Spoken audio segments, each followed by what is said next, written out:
All right, in the last video we did piece 4. Now we're going to be moving on to piece 5. So we need to create a new part studio. So the plus button in the bottom left-hand corner, create part studio. All right, so let's take a look at what our object looks like. So this one is piece 5A. So what we're going to do here is think of it as two separate layers. So the one on the right shows you what the object actually looks like. The one on the left shows you the color-coded one that I did to break it apart into kind of how I think of the layers. So the blue layer is going to be our first layer. The orange one is going to be our second layer. So let me scroll down a little bit here. So this is what our first sketch is going to look like. It's going to be 3 individual cubes or rectangles or squares, depending on how you look at it right now. We're going to be on 2D, so squares. So we're going to add these 3 in. Basically, we're making the exact same shape we made when we made part 1V. All right, so we are going to create our first sketch on our front plane. We're going to tilt it so we can see what's going on, and we can add in our rectangles. Remember, they don't have to be exact size quite yet. Yes, mine is going to look terrible for a second, but that's totally fine. So I want to make sure that I connect all of my rectangles to the origin. So you can see that some of my lines are already turning black. So that is good because I have them locked in. Now we can add in our dimensions. So I'm going to go back over to here. So we're going to pause here for a second in case you need to pause and look at the dimensions. All right, moving back, and I will add my dimensions in now. So you can see how when I added my dimension, everything kind of shrank down. So it's kind of assuming that when I place things in, I placed them roughly where I want them to go, so it shrunk everything down accordingly. Okay, and remember when we're adding in that last dimension, so we see this blue line and we're like, okay, we need to add in a dimension to fix that blue line and turn it black.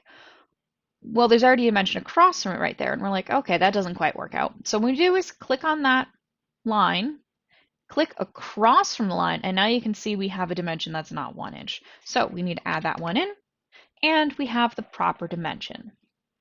So now we can extrude our first layer. So I'm going to click on the corner of the cube,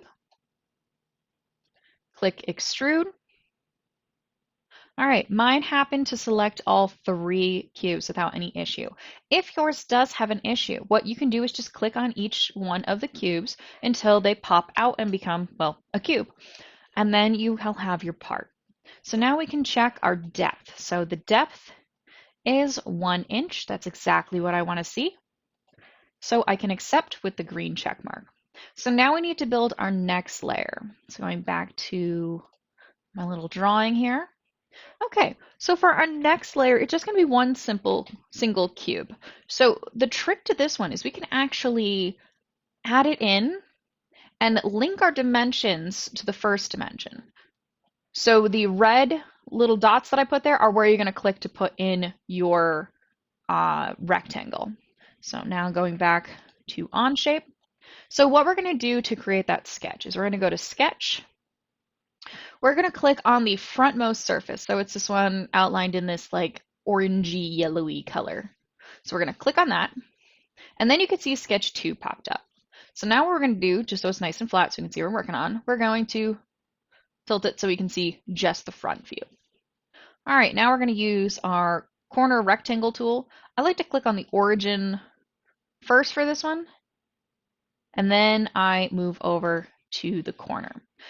So you're going to see how it was blue for like a second, and then it switched over to black. So if all 4 of your lines have turned black, then you know you linked everything in properly so you don't have to dimension. Actually, when you look at mine, it might be a little hard to see because they're tiny numbers on the screen, but it says 1 and 1. So that means both of those are 1 inch. I don't need to add the dimensions in because I did it when I linked everything together. So I can now extrude.